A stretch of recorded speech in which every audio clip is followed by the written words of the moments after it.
Hi, everybody. Welcome to the Witching Hour. I am Patti Negri, psychic medium and good witch, and your host for this hour journey into the other worlds. You might recognize me from my regular appearances on Ghost Adventures or other shows or my appearances, but this is my baby. This is the Witching Hour. When is the witching hour, you say? Well, actually, it's late at night, about 3 a.m., when the veil between the worlds is the thinnest. But this witching hour is whenever you happen to be catching this podcast. This witching hour, I bring you the best of the best in magic, witchcraft, the occult, the best from all over the world. And today I've got somebody I am so excited to get to know because I think we have kind of similar magic here, and she's really accomplished and been doing it a long time. So let me introduce you to Heron Michelle. Heron is a witch, priestess, artist, and mom. She's the founding high priestess of the Sojo Circle Coven, having created a training program in modern witchcraft and is taught publicly since 2010. Heron is the owner of Sojourner Whole Earth Provisions, metaphysical shop, a Reiki master, tarot diviner, and clairvoyant, specializing in past life retrieval. She writes a blog, Witch on Fire, at Patheos Pagan, and regularly lectures at local universities, festivals, and conferences. And so she could explain it much better than I just did. Welcome, Heron. How are you? I'm well. Thank you. Thank you for having me. Thank you so much for being on. I'm so excited to talk to you, truly. So just before I even get into, tell us about, you have a new book coming out, right? It's Elemental Witchcraft. Want to tell us about that a little bit? Yes. Haha. Advanced copy. It's called Elemental Witchcraft, a guide to living a magical life through the elements. It's the first of 3 volumes in a series that I call the Pentacle Path, which introduces the sort of foundation stones, the theology, the ethics, the basics of what makes this path of modern witchcraft what it is. And then from there goes very practical and deeply into what I call the sideways of the middle world. Getting used to where you live right here on Earth. It's all based in the sort of typical 3-world model, where there's the heavens or the spiritual realms and the astral realms, and then there's the middle world of the Earth. And I figure what better place to start than where you live right now, right here in your gorgeous body, getting used to being a human being effectively on Earth. And how do we do that? Well, if you have any alchemy mixed up in your practice, any Hermetic philosophy mixed up in your practice, that's where we get earth, air, fire, and water, and all the relative lore that comes with it. So working heavily with that magic. I love it. I love it because that is exactly my philosophy too. As of now, we are on this earth and we were given all these beautiful qualities and abilities and attributes to do with. So let's work with those until we get into those other worlds, even use them to navigate. So again, I'm so excited about your book. I know you have quite a history of growing up in evangelical churches in the South and then Muslim country. You went to Saudi Arabia.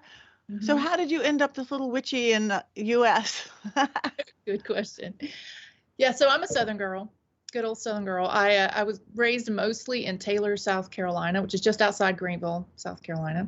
That is in the shadow of several large fundamentalist evangelical universities and things like that, like Bob Jones University. So it was a pretty conservative Southern Baptist background for a lot of that time. My mother was very serious about her faith, which I guess is to her credit, except that we disagree on just about everything else. But I was raised in, and I quote her, the fear and admonition of the Lord. I know, fear and admonition. I'm being admonished. I'm a naughty little girl all the time. But she was a very loving person. I had a loving home, but that's just what they were all raised in. They didn't know any better. And then when I was in the 4th grade, about this time of year in the 4th grade, my father relocated my mom and sister and I to join him in Jeddah, Saudi Arabia. He was in construction and he had been there for a little while and wanted us to come over there with him. And so from 4th through 6th grades, I spent in 30 minutes away from the holy city of Mecca. Wow. Right. And this was in the early mid 80s. So, that is a theocracy. It Sharia law, ruled by a king. There's no Bill of Rights. Women have very few rights. Westerners, not particularly loved at the time. So it was sort of dangerous. I learned a lot about how you really, really, really want separation of church and state. I came to appreciate the Bill of Rights, and personal liberties. So anyway, we left in the 6th grade. I come back as a 13-year-old woman, girl. I was a girl. And I have to say it was very impactful on me. When you become the minority. I mean, and look at me. There's nothing minority about me besides my being female. But when you are suddenly yanked from that place of privilege, the American has definitely, there's so many privileges to just be American in the West. And then you're dropped in a spot where they could deport you in a hot minute. They could just throw you in jail without a phone call if they don't like where you're standing. Our religion of Christianity at the time was, of course, not allowed. And so I learned a lot about the necessity of these sorts of personal sovereignties and freedoms and that kind of thing from, having been denied them. So that was impactful.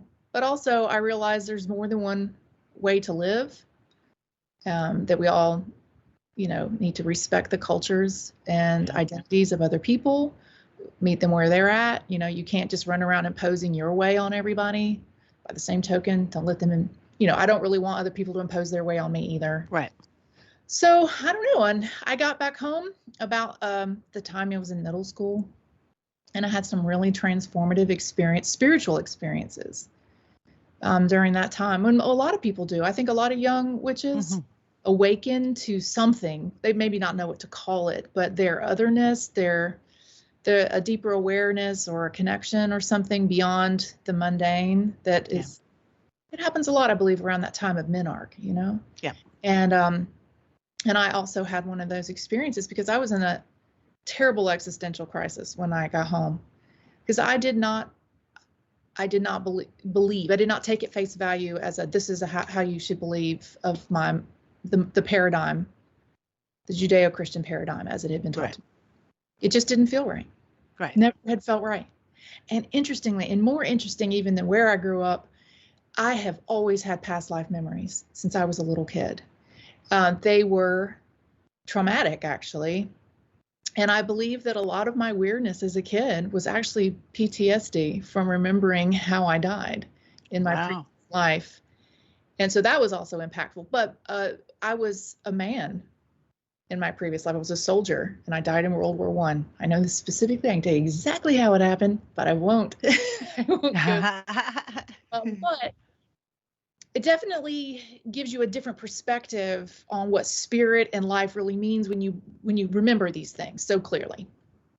And so the messages I was being taught in church didn't make sense, though it's a one-way deal, one shot. That doesn't make any sense to me. And I was in crisis a lot as a kid because I would listen in church quite often. And it was a hellfire and brimstone church, screaming and ranting and raving and, threats of hell and all that. And I'm like, that just, and the one moving experience that I had in a Christian church was when on a Valentine's Day, the pastor switched gears and spoke about the love, divine love. And that message can also be in that tradition. It is there, but it hadn't often been talked about. And that one moved me. I was like, yes, divine love. Yes, that part moved me. And so for a long time, I'm like, oh, okay, well, there's this. And then it was later when I was like 13, I'm like, if that's true, if all that hellfire and brimstone and damnation, and of course, the other thing, of course, is, they were a pray away the gay kind of church. Yeah. You weren't allowed to be anything but. And here I have memories of formerly being a man. And I'm confused. I'm a little confused about all this stuff. And I'm like, oh no. Anyway, I just decided one night that it couldn't be true.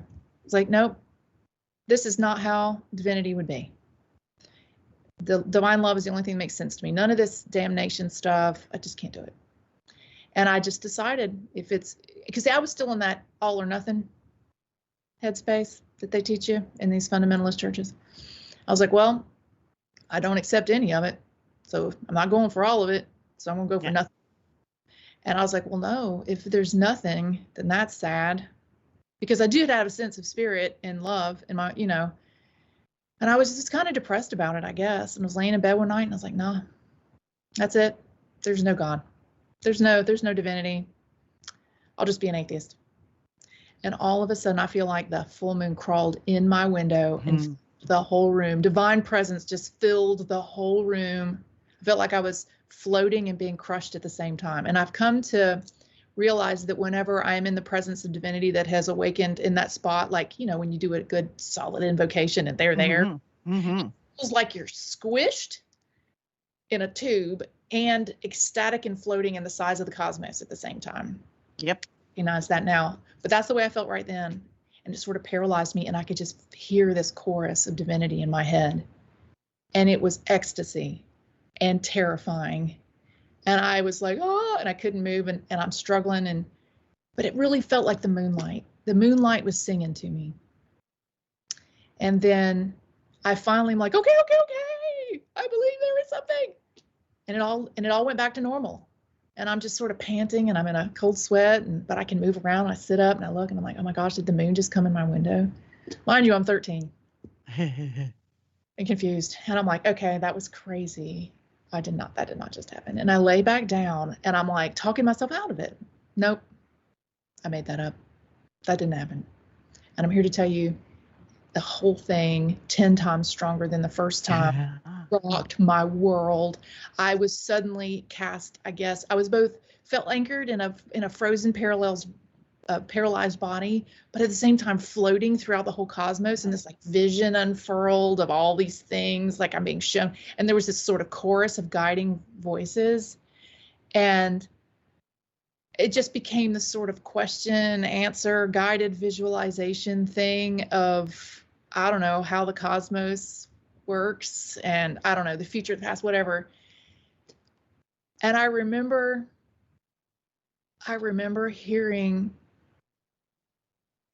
this voice, and it's not like it had an identity. There was no introduction, like, hi, I'm Aphrodite, nice to meet you. I mean, that would have been really convenient, but I didn't get that.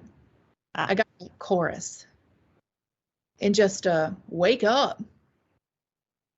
Yeah, be present. Here we are. Do it. That kind of an idea. Anyway, that's where I've been ever since. That is amazing. And somehow that led you to an elemental pagan witch path of singing choruses of, I love it. So by the time I was 18, I found a book, an early pagan book, one of those really terrible ones from the 80s. I won't even name it because I have them all. Yeah, right.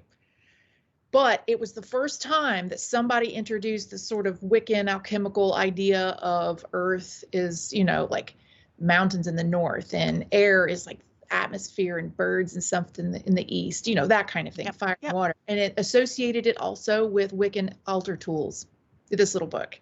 And I was so entranced by these symbols. But for some reason, it never occurred to me that it was modern. I was so indoctrinated to the idea that pagans and witchcraft and magic were a dead thing of the past or a fantasy, that I thought I was reading a book about ancient something or fantastical something.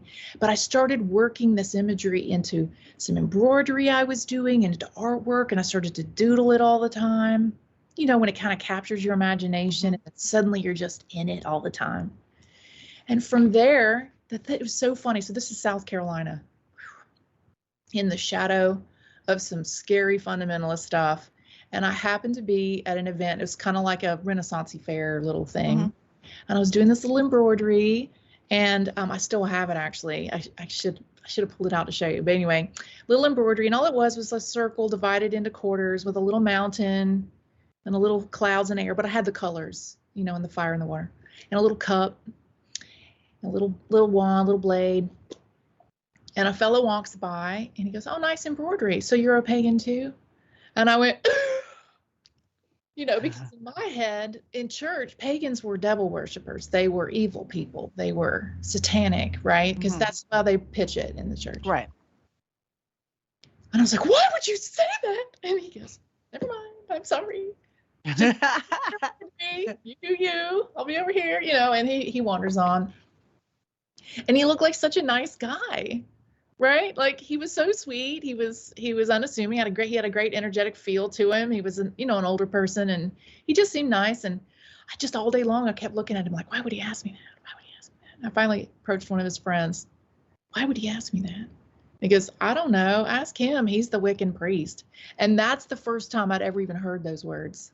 Wow, really? Yeah, I didn't know. I mean, my mother raised me under a rock. Well, okay, except for the fact that we went to Saudi Arabia. But that was a rock we were underneath.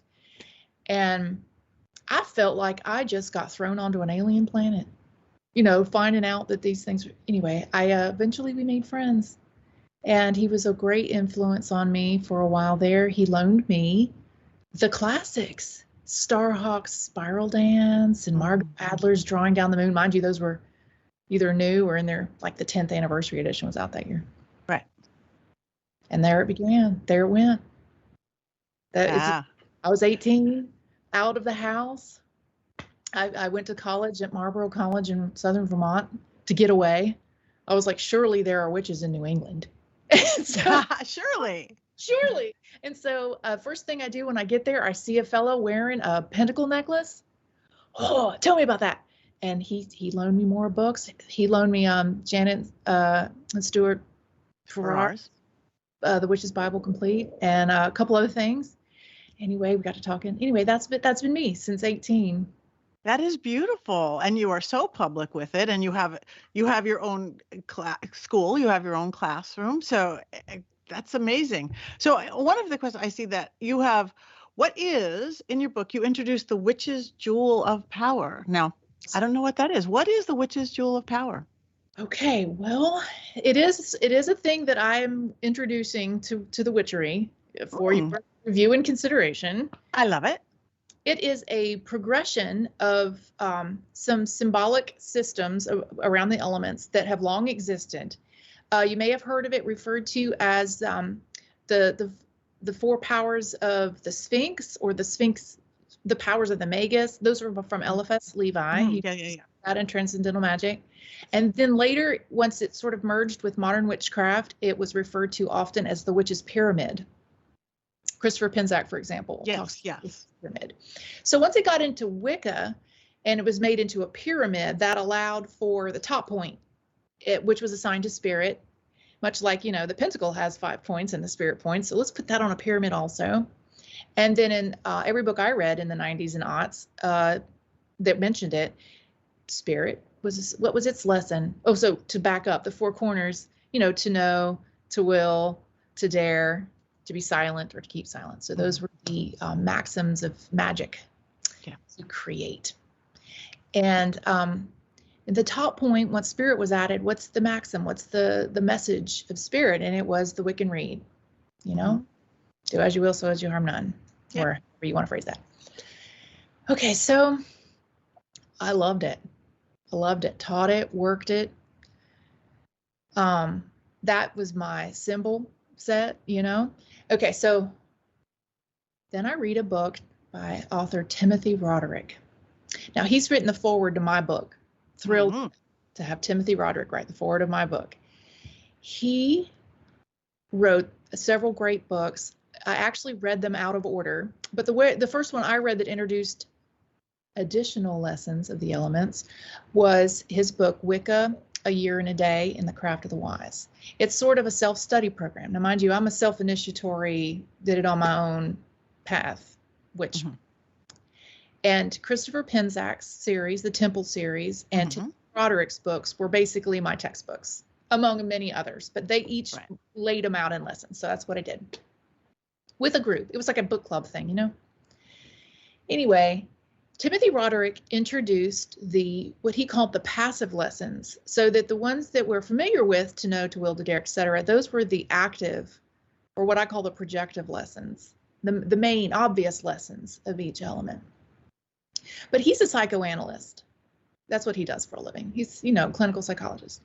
He says, well, if the principle of polarity, which is also integral to all this, if that's to be believed, and everything that has its obvious strength also has the polar opposite lesson. They must be held in a range of polarity. There must be both sides.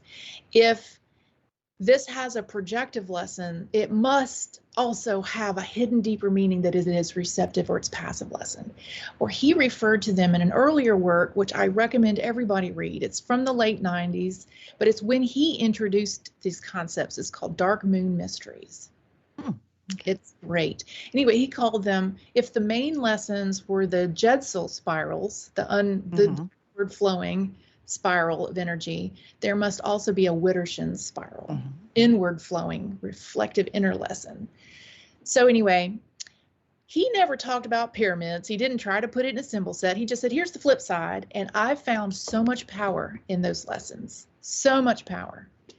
And so one year, I believe it was 2012, I dedicated my great work of magic, which is basically, I set a dedication at Imbolc, and then I pursue that question or that area of magic. I practice it for the whole year. Wow. And I've been doing this for years. And that particular year, I was led by Spirit to ask the question, wait a minute, what's up with all these receptive lessons? If to know has the flip side of to wonder, and if to will has the flip side of to surrender, and daring is to accept, and to be silent or to resonate or set your own frequency, how do those fit on a pyramid, right? If there's an upward pointing pyramid, there must be a downward pointing pyramid, right? And if there is, what's the downward point of Spirit's got to say? What's the opposite message of do as you will but harm none? What's down here? So I made that my dedication. Wow. And I studied the heck out of it. And I followed the thread back and I'm like, where did this come from? And it took me a while to realize, and I actually reached out to Timothy Roderick via Facebook Messenger because I had been in one of his study groups. But no, that came later. I found him and I was like, was it you? Was it you that put this information out there? Because I couldn't find his stuff anywhere else in any occult book. And I was like, was it you? And he goes, yeah, I introduced those for consideration by the witch community in a previous work called Dark Moon Mysteries. And as it happens, he did a little drawing on his Facebook, and anybody who joined his page or whatever, he put your name in a hat to win a book. And he sent me a copy of Dark Moon Mysteries, and it was already on my shelf. And he goes, yeah, that was me. I did it in Dark Moon Mysteries. I presented it there, and I went and pulled it out and found it. I'm like, oh, so basically Spirit provided to me the source I was looking for without me asking. Wow. I know, it's kind of magical. Oh, everything's magical. Everything's magical. Yeah, me too. Everything's magic. Everything's magic. Anyway, so I worked that whole mystery for a year, and then it occurred to me that if there's an upward pointing pyramid with projective lessons and a downward pointing pyramid with receptive lessons, and I had originally thought, well, like the Seal of Solomon, or the Star of David, it's a 6-pointed star, which is made of 2 triangles that intersect, right? The chalice and the blade. Yep. The upward pointing one is the blade, and the downward pointing one is like the chalice. And so in Wicca, when we do the blessing of the cup and we merge the two, it's like saying I'm reconciling my completeness within Spirit. I have my projective God side and I have my receptive goddess side. But I had been sort of facing them towards each other. Right? Like they're coming at each other. Goddess and God, get together. Yeah. Through a lot of revelation and a lot of really cool divine stuff happening, it occurred to me as I studied the Hermetic philosophies that they don't come towards each other. They are reflections of each other. And what do you call it when you put a pyramid flat base to flat base up and down? It's a new symbol called the Octahedron. Would you like to see a drawing? I would love to see a drawing of it. Okay, so see that?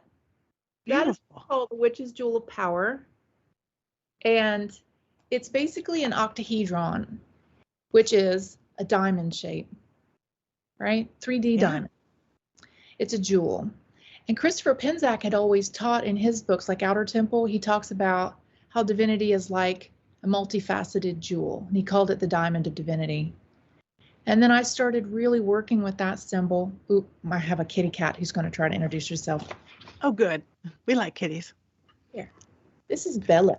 Hi, Bella. What a beauty. Bella Luna, because I adopted her on the full moon. Okay, beautiful.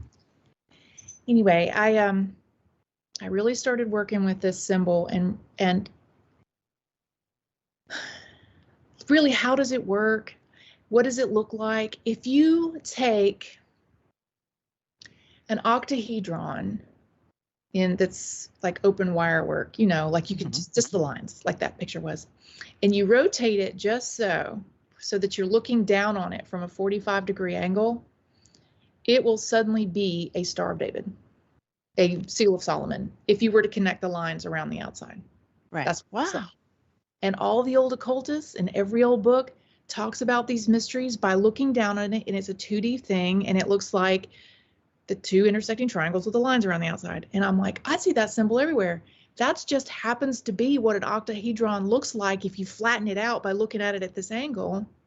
Well, I'm going to make it 3D again. And I'm going to add the upper, you know, the upper mysteries, they ascend, the divine masculine in the Hermetic paradigm, the Hermetic Creation story is called the Pymander. Mm-hmm. It says that as the creation happens, there's a separation, and the divine light and air and fire, and they rise, they ascend, and the watery dark substance of the goddess descends. And as they part, there is this echoing cry, as if it pains them to be separated. But they rise, she descends and he rises. And then they fall in love with each other again, and he chooses to descend and join her, and she wraps around him in her watery substance and gives him form. And they were one, they separated, realized they fell in love with each other, and then they merge again into one being. It's a beautiful story. I tell it in my book, and then I basically base everything off of that. But they are a reflection of each other. They are one being reflecting each other, and they have projective attributes that we call masculine, just because, you know, right? Because they're aggressive and whatever, thinky and they doey. And then there's the receptive attributes, all this compassion and molding of the goddess. But they are one being, and everything in the world is created by their merging. And so everything has the full range of all possibility, the full spectrum, anchored by goddess on one side and God on the other, but it's a spectrum, a rainbow spectrum between them.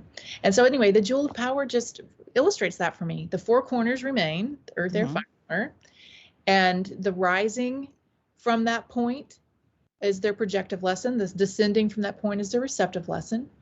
And which brings us to the question of what's the bottom vertices? What is goddess's spirit lesson? It took me a year of very deep magical work and divination and journeying, and I don't know, my whole life's an open prayer.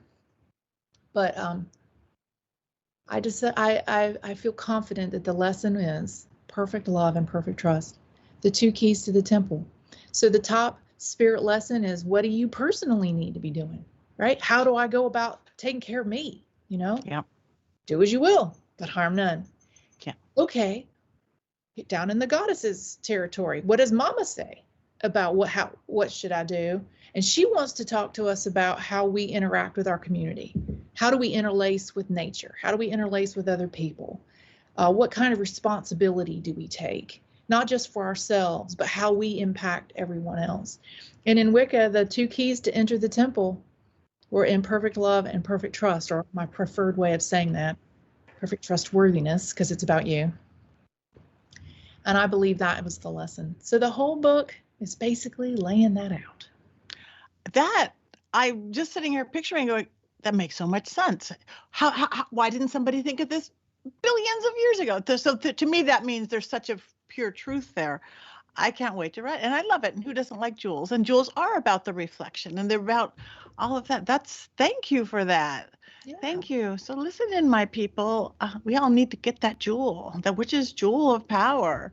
Now, you mentioned back a little bit about Aphrodite. So you say that the goddess Aphrodite revealed to you the 9 divine love conditions. Yes. So how did that happen? Okay, so back to the great work intention every year. Like I said, every year after Samhain, I sort of reflect back over the year before, and then after I integrate and really sit for a bit on what I may have learned in my previous work, then I start to sort of cast my eyes into the darkness, closer to Yule, like, hey, well, what do you want me to do now? Inevitably, it's like fireworks. Everything's magic. We just said that. Yep. Everything is like fireworks once you start living this sort of open, like everything in your life is an open conversation with divinity. It's an open prayer, it's an open dialogue.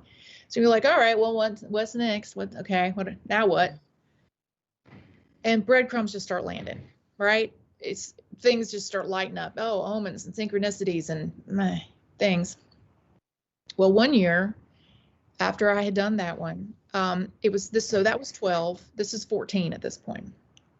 And 2014 was a very interesting year for me, because I thought that the message that I needed to learn was, what do you mean by unconditional love? Because what do you mean by perfect? Because that's some freighted concepts right there. That's problematic to deal with in modern contexts. And I happened to have been at the time in a relationship, and at that winter solstice, became engaged to be handfasted the following Beltane. So I felt like what I needed to discover that year is how are we supposed to live in perfect love and trust when we are human beings, not divine beings? Well, inherently divine, but you know what I mean. Yes. It's different when we're down here in the illusion of separateness. It is not the same as being in the oneness of spirit. Okay, so there are conditions to relationships. Definitely need conditions. But how are we supposed to behave in loving relationship with other people? So this was my study. And I also thought, well, I'm planning a hand fasting, so let's have a year full of Valentine's days. Won't that be nice? So I stood at an altar at Immolch with the full Monty of candles and poppets and bags and boxes and whatever. I did all the magic to embody love, to learn about love, human love, not just romantic love, all the love. And called upon the goddesses of love, grace, and beauty to aid me. Any of them, hey, goddesses of love, grace, and beauty. And I named a few, right? But I was like, I'm seeking guidance and inspiration. I'm calling upon whoever wants to work with me. And who answered was Aphrodite. Figured that out later. But the following Friday happened to be the full moon on a Friday on exact Valentine's Day. So I happened to do some more love spell work with my fiance to hope to open any roads, remove impediments, blah, blah, blah. Right. Very powerful magic to our marrying. We lived in separate states at the time. There was a lot to overcome. Okay. Within 3 weeks, we were broken up. Wow. It was the sweetest, most respectful, loving disentanglement from another human being that could be. But both of us, over the course of 3 weeks to like 2 months, it was a little bit of a dissolving, but it was, I love you and all, but this is not right. Bye-bye. It was just this kind of, we're out. And I was so shook. So this is the story. I was so shook that it just ended like that. And I'm like, yes, and I agreed that it should, but wow. That I really just sort of was I was depressed, and I abandoned my normal working stuff. I wasn't really paying attention. I wasn't really meditating. I was just kind of being a big old bum, just being sad. And I swear I hadn't, there for a couple of months, I hadn't been in my altar room. I mean, the altar is cold and offerings are dry. It's just sad. It was just sad. And I'm just getting through. And one night, this is the funny story. So this is a story I called That Time Aphrodite Blew Up My Altar. So one night I made dinner for my kids, nothing special. Went back in, noticed that there was a crack in my ceramic cooktop through the burner. And that was a bummer. Next night I cooked another meal on a different burner. There's a crack through the cooktop when I come back later. That's a bummer. Third night, I go to turn on the wall oven. The wall oven is on the wall opposite my altar. Turned it on to preheat. I'm making little baby pizzas for everybody. And I'm here to tell you the largest explosion, a calamity. It sounded like a piece of furniture fell down in my altar room. Smash, boom, crash, glasses going. It was a big old thump. Everybody comes running. I got 2 kids at that time that were like 12 and 10 or something. We all come running, have to turn on the light. And my altar doors, this cabinet right here behind me, that have a really heavy lock thing on the door, the cabinet, where you have to pull real hard to get the door open. The doors are standing wide open. The contents have sprayed into the room in broken glass pattern that goes 6-7 feet across the carpet in a spray pattern. All the contents from one of the shelves have been swiped out across the room and things are crushed, broken everywhere. Wow. And at first I'm like, the cat? You know, did the cat get in the cabinet? I just tell the kids not to come in so as not to cut themselves. And I go back to making the dinner. Here's the thing that's interesting. So I'm standing there and I'm like, what in the world just happened? And I'm laying out the toppings and I'm working my way down into like a clairvoyant state, right? Like I'm really deeply thinking. And all of a sudden it occurs to me, fruit, the kids need fruit. And I just grab an apple out of the bowl and I cut it, but I cut it transversely, like through the fat part where you can see the pentacle of the seed in the middle. Yeah. Why did I do that? I never cut a fruit to eat that way. I go the other way. And I open it up and it's a brand new apple, just bought it. It's beautiful, bright, shiny red on the outside. I open it and it is rotten from skin to skin. The whole thing is just dark brown. One giant bruise with the pentacles shining up in it. And I went, ugh! And that's when the floaty thing happened again. I am suddenly compressed, like I'm in a vacuum, and I am expansive and floating, and I lose all sense of where I am in the world. And I hear in my head the largest screaming chorus of, things are not as they seem. And I'm like, ugh! Okay. And I suddenly am released, and I put the apple down and I run back in the room and I look. There is broken glass all the way to the back of the cabinet, right? So it's not like things smashed when they hit the floor. And the thing that is lying on the floor and perfectly upright, right beneath where the problem started, the point of the spray, is my fire candle. The fire candle that I used at Emol and for that love spell. And as it happens, and this is a way I say a lot that I've learned things the stupid way in magic. Here's a story. So Dorothy Morrison makes a line of candles, and there's one called Red Stilettos, where she promises, it's a love spell candle. She promises wild, hot jungle sex. And I had previously used this candle in some love spell work. And then I was engaged. Anyway, it didn't need it anymore, so I repurposed it as a fire candle. Don't recommend that.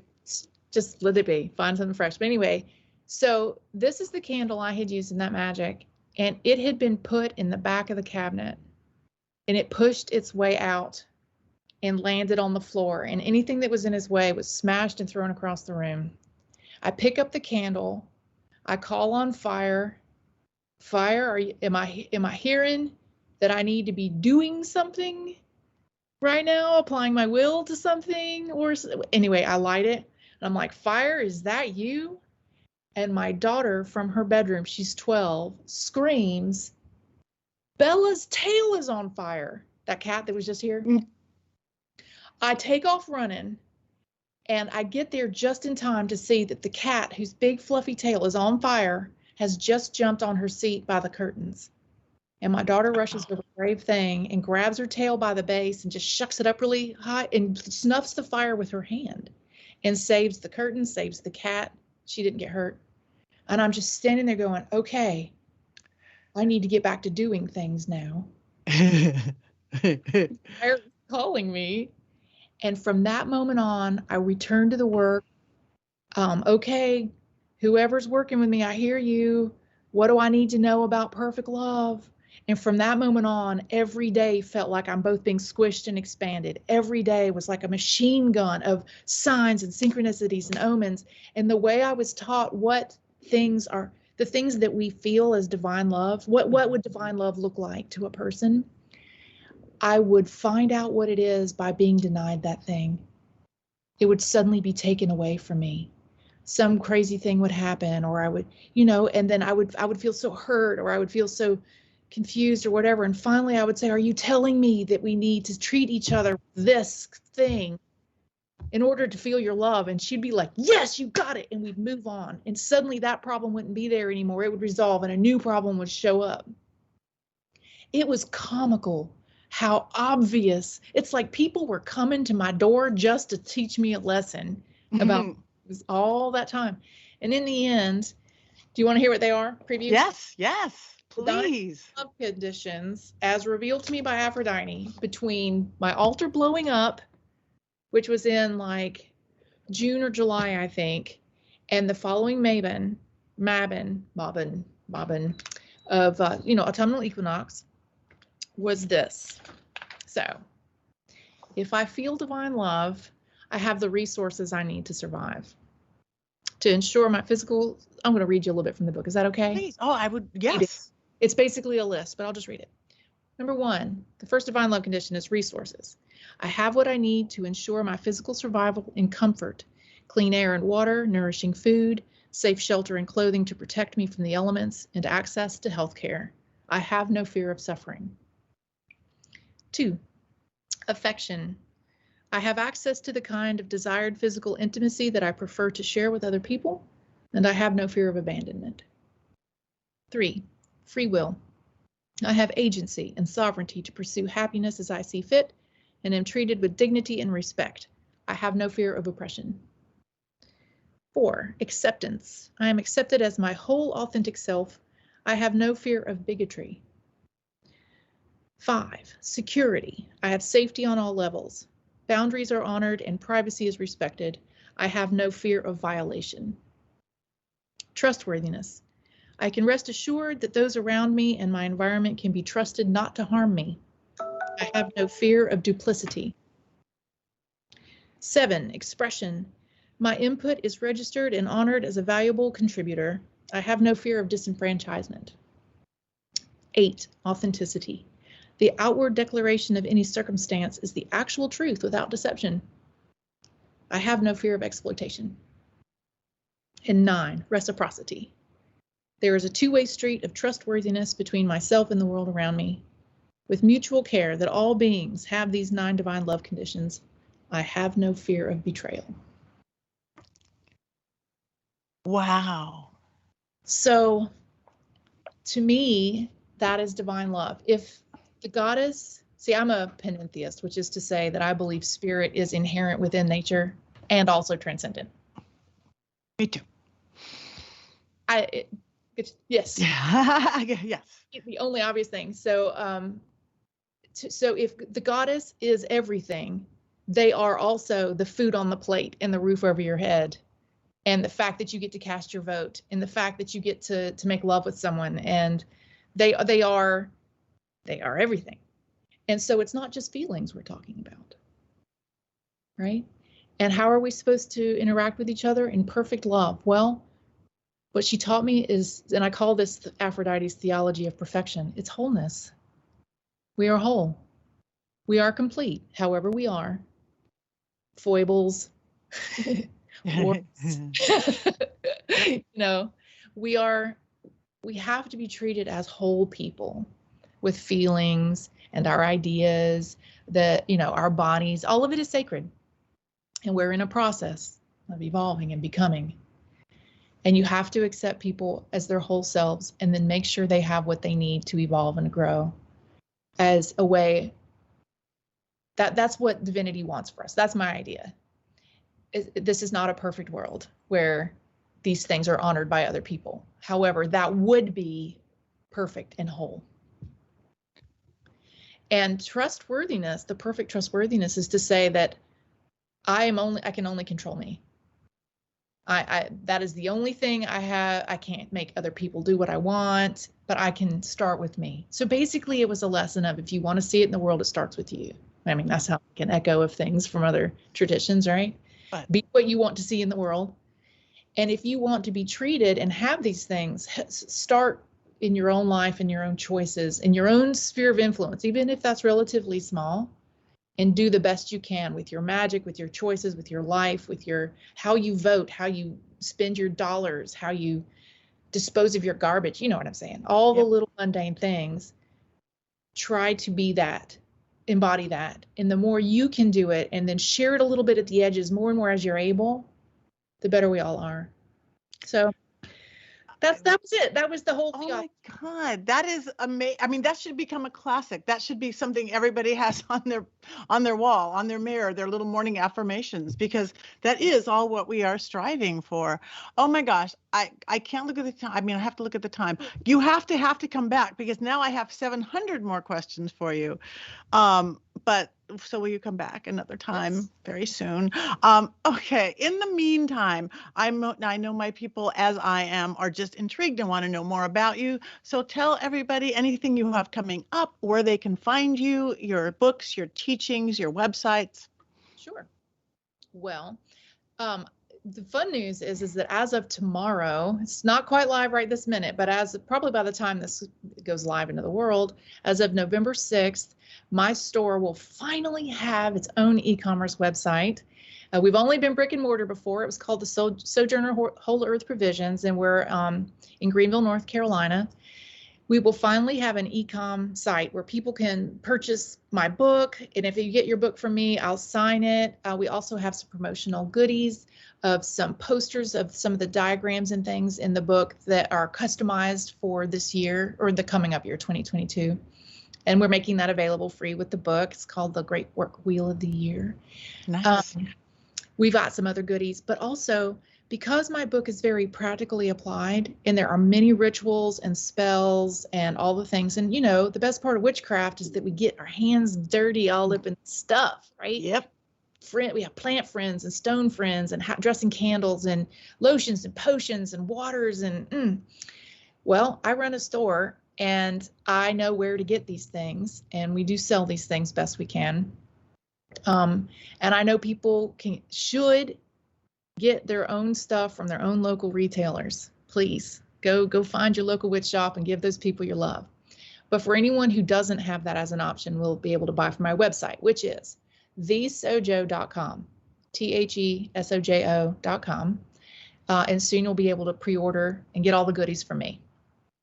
We've also got a lot of art and things from the book. I did a lot of the own art for the book. I've got my copies of the art made in various applicable ways, like candle wraps, you know, to wrap around the outside of a sanctuary candle. I provided some of that imagery for the spells. All that stuff will be available. If you want to find out more about me and my book, that's heronmichelle.com. I also write for Patheos Pagan, and that's easy to find, witchonfire.net. And I have some book signings and things locally. If you happen to be in Eastern North Carolina, on December 11th, I'm doing a book discussion signing followed by a Yule party with some live music at St. Anne's Chapel and the Oak Grove Retreat Center in Tarboro, North Carolina on Saturday, December 11th from 5 to 10. That is fabulous. So everybody, please check her out, Heron Michelle, her shop. Again, I'm excited just to learn more about you. So thank you for sharing your wisdom. Thank you for sharing your magic. Thank you for sharing your beauty inside and out with the Witching Hour. Thank you, everybody. Thank you, Heron Michelle. Thank you.